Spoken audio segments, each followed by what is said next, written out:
A friend and I were hanging out the other day, and we did what women do. We went really, really deep, really, really fast.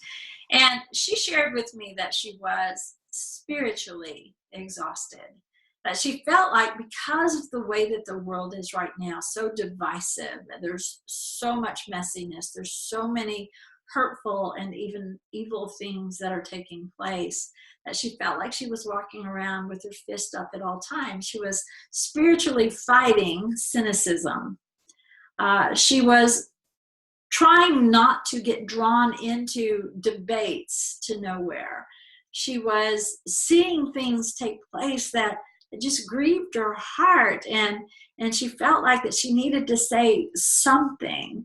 And maybe you feel the same way, because I certainly have battled the same thing over this past 2 years, as I've watched our world change, as I've watched believers even come against each other on issues.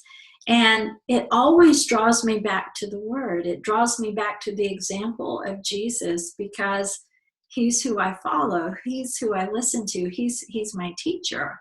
And as we sat there and just kind of poured out our heart, we went into Matthew chapter 5. And Jesus is talking to his disciples who live also in a complicated world. And he said to them two really simple instructions. I want you to be salt, and I want you to be light. That's your role. That's what I want you to do. I want you to be salt of the earth, and I want you to be light of the world. And he went on to say, if salt loses its savoriness, I don't even know if that's a word, but if it's not savory, then what good is it? And if a light is hidden, then how will people find the light? And he elaborated on that, saying that as they did their good works, as they walked in a way that light drew them closer to Jesus, the self-control, peace, loving others, praying for others, walking in their faith, that their light would shine in such a way that it would honor Jesus, and yet it would also draw people to that light so that they too could find transformation. And so we often get our eyes on the craziness of the world. I'm flashing through my news, and I'm seeing all the craziness coming up. And there's nothing wrong with being intelligent and staying in touch with news, but is that my entire source? Is that how I'm filling up? And am I trying to fight every single fight? And I'll give you an example of that. My friend began to tell me that there was this situation that had taken place, and it was unfair to women. It was unfair to people that she really cared about, and it had been unfair to her. And she felt like she needed to fight that, and really kind of geared up to take on that particular incident. And my question to her was, is that the lane that God called you into? Was that your lane? And she said, well, what do you mean? And I said, as you begin to fight, as you took on that lane, was what you were going to say, was that going to change their heart or their mind? And she said, no. I said, was it going to create change? She said, probably not. And I said, then what was the benefit of this? What was the benefit of stepping in this lane to take on this fight along with all of these other fights? And she said, Susie, I think it would make me feel better because I would get it off my chest. And so, as we're salt and we're light, we have to understand that if we take on every fight, and it's not the lane that God has called us in to be, and we are truth tellers, and we are spiritual fighters as we get on our knees, and we're not afraid to share the gospel. We're not afraid to come alongside women, and we're not afraid to confront injustice. But is every lane your lane? And the answer is probably not. And as we try to take on lanes that are not ours, and it leads to just debate, or it leads to fighting and no transformational change, and that's not, they're not ready to change, we have to ask ourselves, what good is coming out of that? Which leads us to our next question. We ask ourselves, is this a tangent or is this really transformational? There have been times in my life, and I'm there now, that God calls me to fight for someone, that God calls me to speak the truth, or he calls me to get in a prayer closet and fight spiritually over someone, over a topic, over something that's happening in our world, or he asks me to speak from a public platform and say something because he's called me for that moment to speak it. But if it's just a tangent, if it's just making me feel better because I'm in the fight, then a tangent is not salt or light.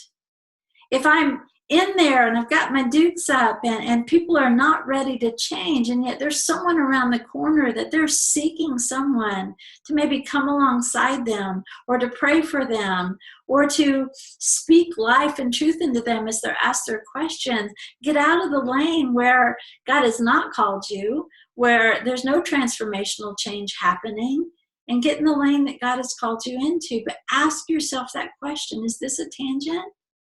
Am I just doing this because I'm going to debate? Or I just want to leave, my thoughts here so the whole world can see, even though it changes nothing. I know it's going to spark just grossness that happens on social media. Or God, are you calling me into a lane where truly there can be change? This is where I'm supposed to be.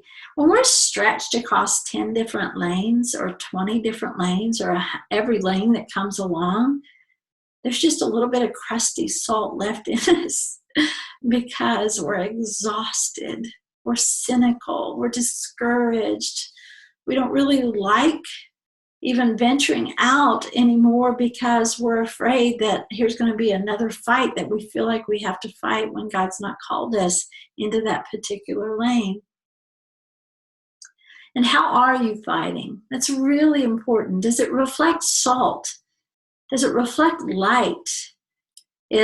Are my words, do they draw people back to the truth of the gospel? Not to prove a point, but to show who he is, which is usually different than how we're reflecting him on social media. Is how I approach another person when maybe they have a different opinion than I do. And this is tough, guys. But am I approaching it to debate or discuss? And discussion sounds like a really great word, but it's not always. To debate just means I'm gonna push you into a corner with my opinion, take it or leave it. Discussion means that they share their opinion, you share their opinion. They're out there, but really you're not willing to listen to what they have to say, and they're not willing to listen to what you have to say. Salt and light means that we have dialogue, that we truly listen. We walk in their shoes for just a moment to experience and know where they're coming from. And that gives us permission then to invite them into our shoes for a moment so that we can truly sit and have that conversation. Now, is that available with everybody? No. There's probably a lane over here where debating is going to go on forever. No salt, no light, no transformational change. So in this chaotic world, we're called to be salt and light. And so I would love to hear what you have to say on this topic. How can we be salt and how can we be light in a world where right now people are really confused about what Christianity even looks like? How can we live in such a way where instead of tangents, we live in such a way that there's transformational change in the world around us, and we become a part of that. So I'd love to hear what you have to say. Just click on that comment and share your comments, and let's talk about this further today.